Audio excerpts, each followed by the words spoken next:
Hi, I'm Daniel Likus, and welcome to Abstract Essay, where ideas take shape, thoughts find depth, and every conversation explores the art of thinking beyond the obvious. And today I have my special guest.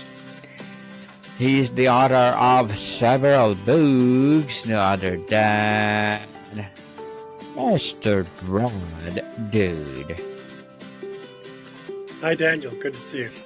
Good to see you again, Mr. Brad. And can you please introduce more about yourself that I miss? Yes, I started my writing career following my college journalism degree at Northern Illinois University outside of Chicago, and was very involved with the Peace Corps. I worked out in Micronesia and in Samoa for most of the 80s, and then joined Westinghouse and did a lot of management consulting, leadership consulting. I was lucky to work in probably 35 or more countries around the world doing international consulting. So I've had a very interesting time with my career and really enjoyed meeting a lot of people from different cultures. Different culture indeed. And Mr. Brad, thank you so much for sharing your knowledge and wisdom to the world. And today let's talk about your writing process itself. So across all your books, has your writing process been one of the strict discipline or one of the captured inspiration? What does your ideal writing day actually look like? I think I've kind of used different approaches for some of my books. My first 6 books were really on leadership, and so they were more in the nonfiction type. Although I did one for kind of focusing on kids and what parents could read their kids on how temperament influences the way they act and behave. And so for that, I did a lot of leadership training. And so I was kind of capturing content as I went through my leadership training career, and then kind of tried to apply it in situations that would be helpful to folks. For an example, I have a book called "Quick, I Need to Be a Leader in 30 Days," and that came about because a lot of the participants in my training courses, a lot of them were government officials, were from NASA or with the Navy or other governmental groups, and they often were promoted because of their technical expertise and wisdom. But they didn't know a whole lot about how to lead others and how to manage others. They could do the job themselves, but watching others do it was a different skill for them. So I tried to capture kind of what I thought they needed to be successful in a very short time. So those books, the non-fictional books especially, were kind of based on capturing kind of successful approaches, techniques, skills that I had experienced myself. My last book is a novel called Finding Eden, A Perilous Quest for a Safe Migrant Homeland. And that was more inspirational, I would say.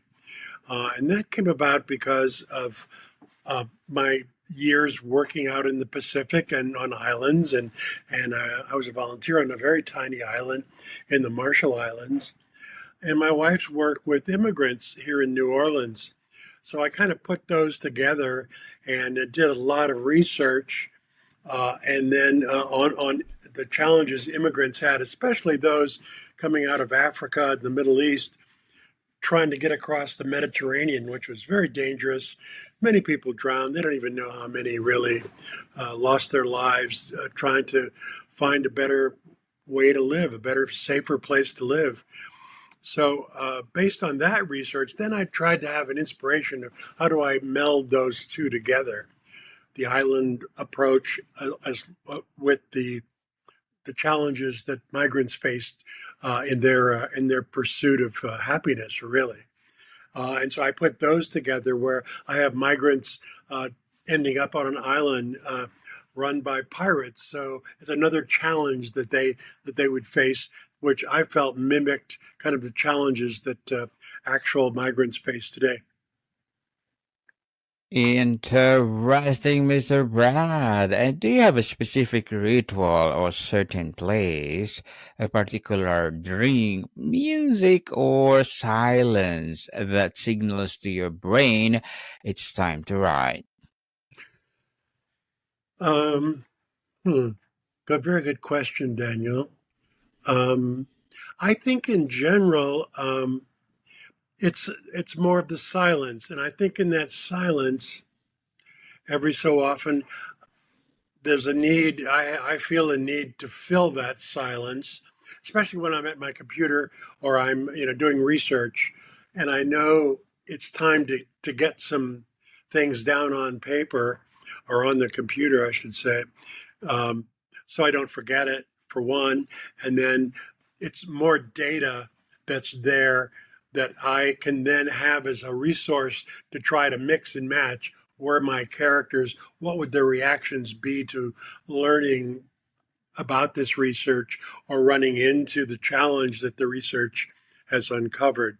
So I would say silence for me is probably the one that makes me think, hey, I ought to be doing something to fill that silence. Silence indeed is the key.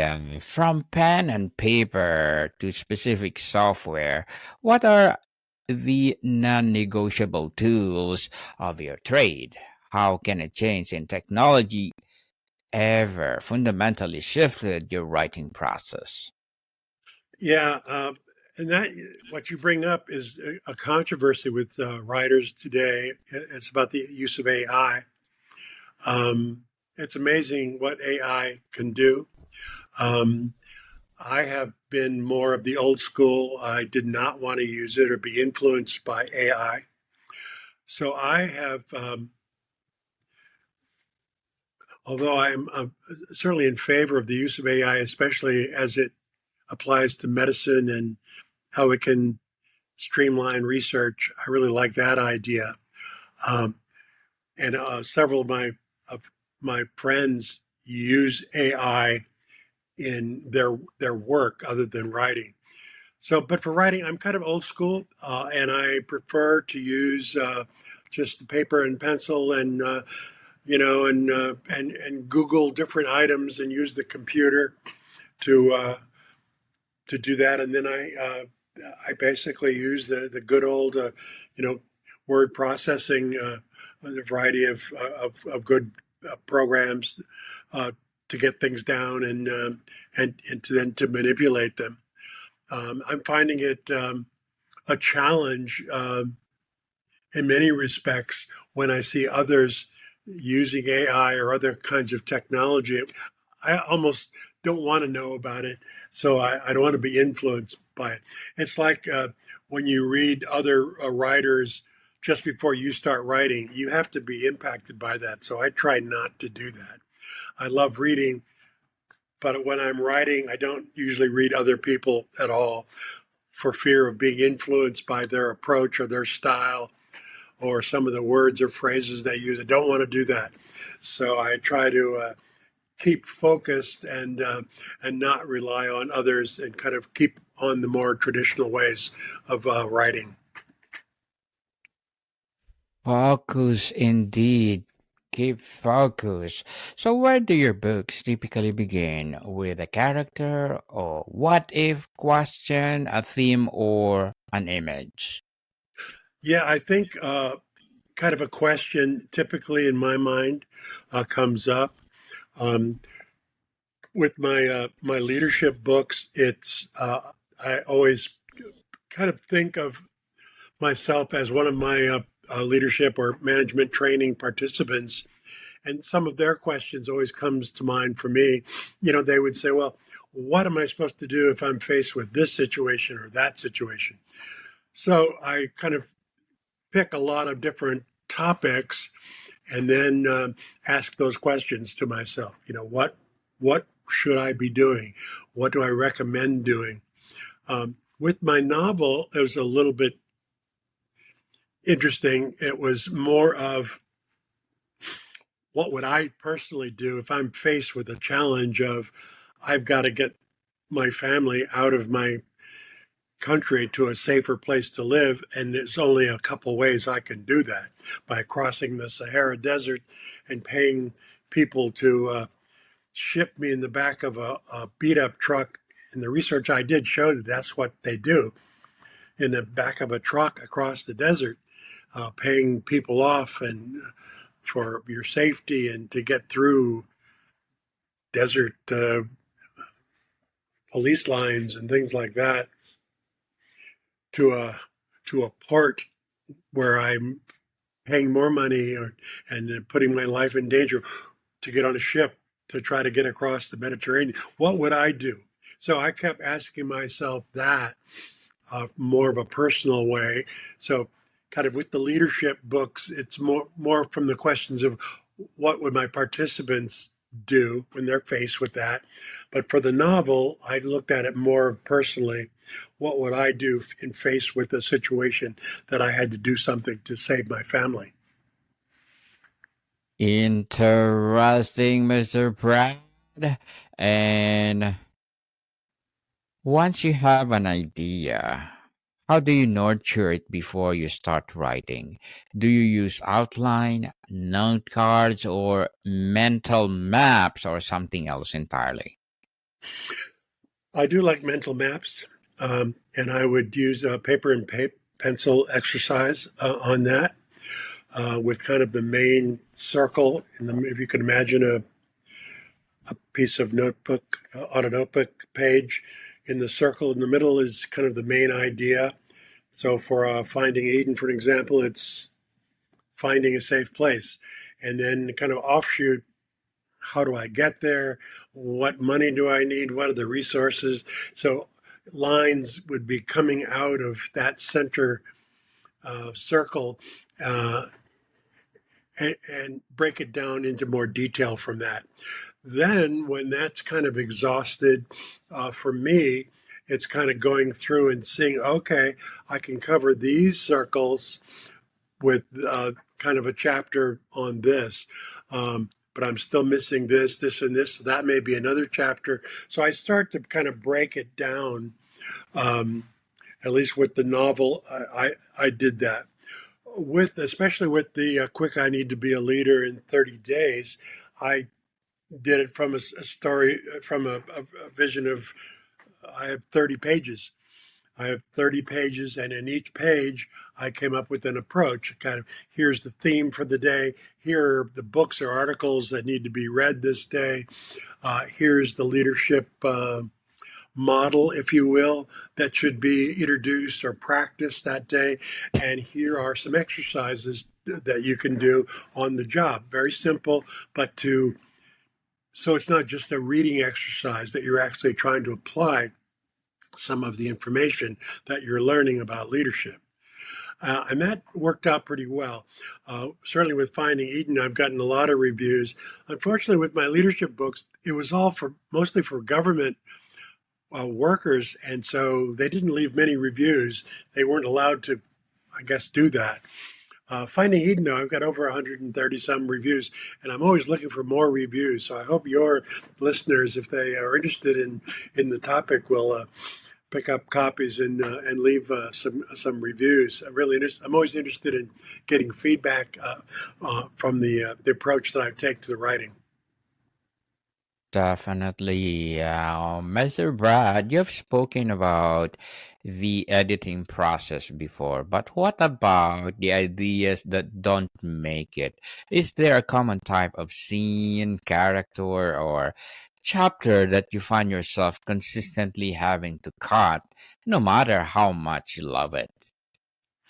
Yes, and And somebody gave me a great idea about how to handle that, and I did it in my novel Finding Eden. I had a story. My first when I started to finish kind of putting the novel together, there were two areas that I had thought about and written a little about, but they didn't fit into the book. And so somebody gave me an idea of saying, well, why don't you add those in as freebies? And I said, like, what does that mean? They said, well, for an example, in Finding Eden, my first story was, what about that original ship that brought the pirates to this island that the in the book my migrants end up on? But I had no room to put that in. And so one idea was, why don't you narrate the short story that I had already kind of half written and add that as, and just put a URL, a free URL in. So anybody that buys my book and about the 10th or 12th page, they'll see, hey, interested in more on how the pirates got to the island? Here's a free, click on this, type this in, leave your put your email address in, and it's a freebie. And so I did that, and I narrate like about a 5 minute story about the how the pirates first got to the island. That's not in the book, but it is there. And the second one was I was very interested in how migrants today have to get through the Sahara Desert. Can you imagine the back of a pickup truck with about 20? I think there's like 19 people that they get stuff in the back of a Ford 500, 150 or something, a pickup to go across the desert. And two of my characters in the story are from Africa, and it's a brother and sister trying to get to France to go to school. And I always thought it would be so interesting to read more about their journey through all the stops in the Sahara before they get to Tripoli, where they're trying to catch a boat. And so I wrote that up with the same person gave me the hint, hey, put it in as another freebie. And so I did that. So there are two freebies in Finding Eden that addresses your question of what do you do when there's a lot of good information that just doesn't fit into your book. I have it as two free URLs, and you just you just type it into your browser and punch in your email address, and you get another story. So that's how I approached it. Well, Mr. Brown, interesting indeed. As an author, what are your short-term and long-term goals? Well, I think in the short term, I am. I'm always trying to get more people to read the books, obviously, and to leave reviews. Reviews are certainly on Amazon, where my books are, and it's always a good thing to have a lot of reviews. So I'm constantly kind of urging my readers to leave reviews in the short run. Also, in the short run, I have I'm with a local group here in New Orleans of screenwriters who enjoy writing scripts that hopefully someday would be made into a movie. And I thought Finding Eden, especially, would make a very interesting, action-packed thriller, if you will. And so I've been working on, in the short run, of turning Finding Eden into a movie script. And so I've been doing that along with a couple of others. So in the short run, I've been doing that. In the long run, I am writing the kind of the counterpart to Finding Eden, and it's called Leaving Eden, and it's a continuation of the migrant story that started in Finding Eden. So in the long term, I think, and I've gotten a lot of feedback from readers who said, "Hey, this is great." But what happens to them? What happens next? We're very interested, and so I appreciate that interest and concern, and in the longer term, I will take that on and do the next story about finding Eden. Finding Eden, indeed. So, Mr. Brad, tell us what will be your piece of advice for those people out there who want to be an author like you and looking forward for more success and good luck to your goals. Thank you. Um, Daniel, if you've ever kind of wanted to get advice, some of the best advice I've ever received is from experts who say, "You gotta don't take it my advice. Do do your own thing. Don't be overly influenced by the success of others." And I kind of go along with that. What I have learned and happy, I've been a trainer kind of all my adult life. I think if I were training new authors, I would be telling them to one would be to really be inspired, like I was with Finding Eden. Try to find something that you're really passionate about it and are willing to spend a year or so doing it. It takes, I think, to be successful, from my view, for what it's worth. I think research has to be done so that there's a believability about what you write. Somebody could have written about going through the desert, in half a page, and I spend that whole site. I have 20 pages or something about the trials and tribulations of going by truck through the Sahara.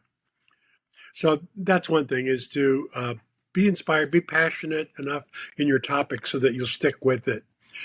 I think the author James Michener, the famous author who wrote Hawaii and many others, said the only difference between a professional writer and an amateur writer is that the amateur quits.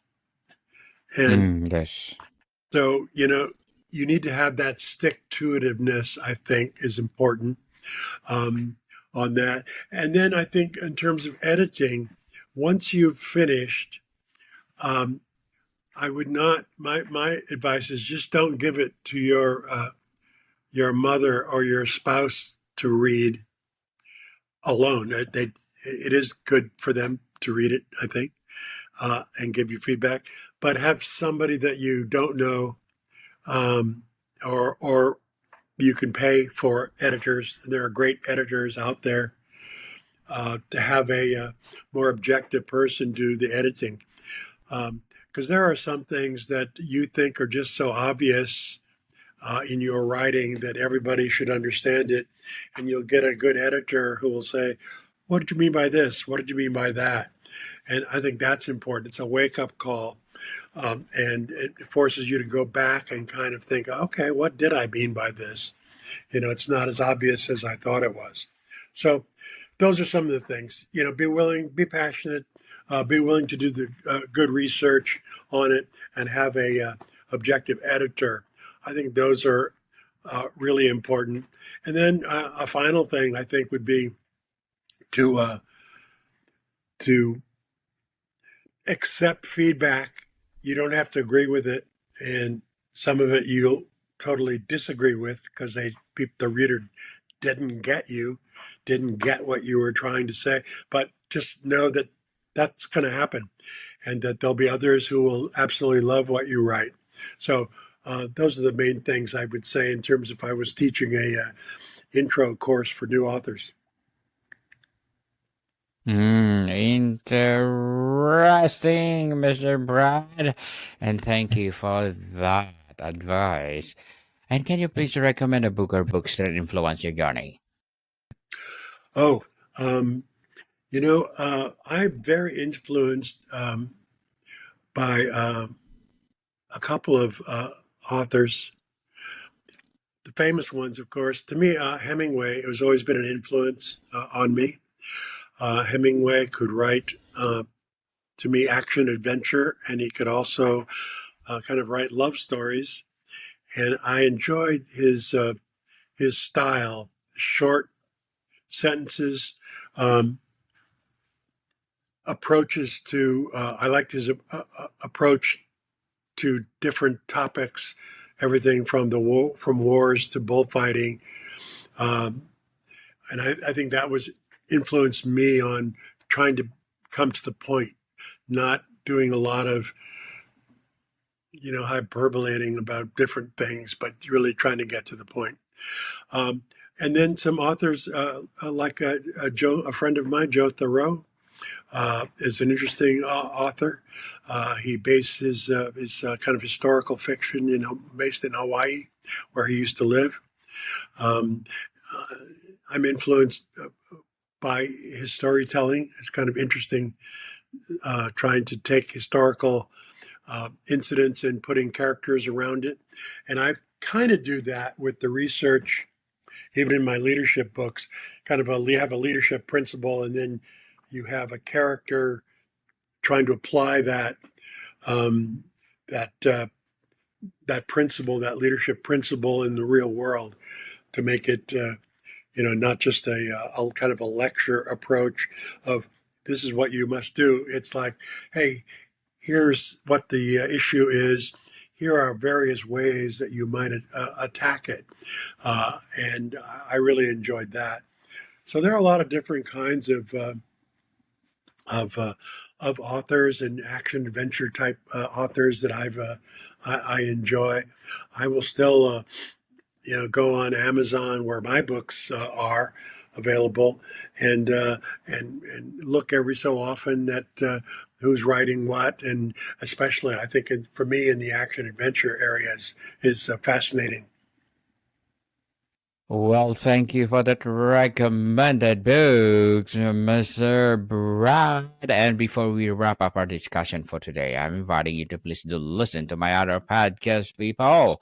My other podcast, because my abstract essay is already in fifth season, abstract poetry in second season, and my book 101 review in fifth season too. Comedy 101 in second season, and my food 101 in fifth season as well. Geography 101 in first season, and my baby podcast. Law 101 and Mental Health 101, Love Letters in third season, and Movie 101 Review and Music 101 in fourth season, and Science 101 and Sex 101 in its first season. Please listen to them wherever you listen your podcasts. So, Mr. Brad, the editor author relationship is profound. How has a great editor specifically shaped your writing process or push you to the better than you thought you could be? Yeah, like I said, I think that's a very important aspect of any new author is to have a good editor. I mean, my editors on different books, they're the ones that will tell you the truth, and if somebody may or may not give you the truth, somebody you pay, or somebody that you totally don't know and is willing to do it, is your objective editor, and they're great. And there's different kinds of editors. Some editors, oh, you could hire, and they will read your book and basically say, I don't understand it, or there's no logic, or this chapter should come after this chapter. Others will just look at it from a grammatical point of view and say, hey, you've used the word trouble a billion times, and it's annoying to the reader, and give you advice that way. So there are different types of editors that you can get. Um, so I've had nothing but a positive relationship with the editors, because going into it, you kind of want them to find something, especially if you're paying them. And I've paid, good money for good editors, and you kind of hope they come up with something. You're paying for it. You hate to see them come back and say, "Hey, this was great. Don't change a word." That hasn't happened to me, but I would hate for that to happen to anybody. So, it's always a challenge.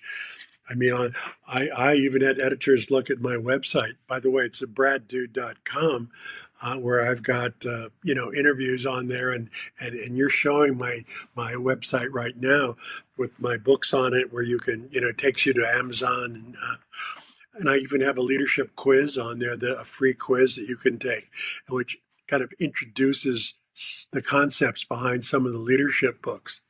But good editors have all given me feedback on what I write. So I do always use an editor in my writing. Mr. Braddude, thank you so much for sharing your knowledge and wisdom to the world. Can you please invite our listeners to support your advocacy, your books, or whatever projects that you're doing right now? Yeah, please visit my website, braddude.com. It's fairly interactive. We've got all the books on there, and takes you to the Amazon pages where you can see all these books. And I even have Finding Eden is also an audio book as well. So for those, in fact, I found my son, who's more like about 30. He's about 42 right now. He enjoyed the audio book more than reading a book, and that I'm learning that age group likes to do that. So visit my website, take the leadership quiz, and get a few books, and please leave a review. I'm always looking for more reviews. Thank you, Daniel. Yes, people support Mr. Braddude, because if you support him, for sure, more and more empowering books like this to come. So, Mr. Brad, thank you so much for your time. My pleasure. Multicom people, see you soon.